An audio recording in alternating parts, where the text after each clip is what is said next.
সব আশঙ্কাকে সত্যি করে অবশেষে ইরানে হামলা চালিয়েছে ইসরায়েল। শুক্রবার ইরানের গুরুত্বপূর্ণ পরমাণু ও সামরিক ঘাঁটি শহরে এসব হামলা চালানো হয়। মার্কিন সংবাদ মাধ্যম এবিসি নিউজের এক প্রতিবেদনে ইরানের ভূখণ্ডে ইসরায়েলি ক্ষেপণাস্ত্র হামলার খবর দেওয়া হয়।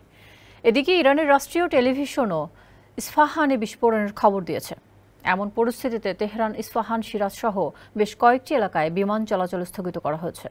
সক্রিয় করা হয়েছে আকাশ প্রতিরক্ষা ব্যবস্থাও।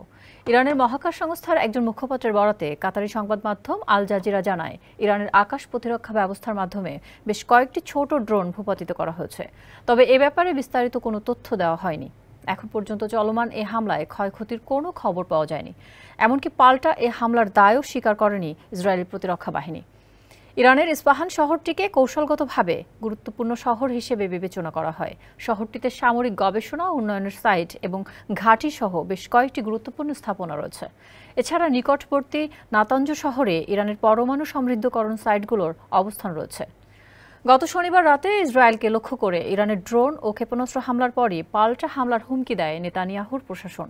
যদিও বৃহত্তর সংঘাত এড়াতে এমন আচরণ না করতে অনুরোধ করে পশ্চিমা দেশগুলো, শেষ পর্যন্ত সেই অনুরোধ রাখেনি তেল আবিব।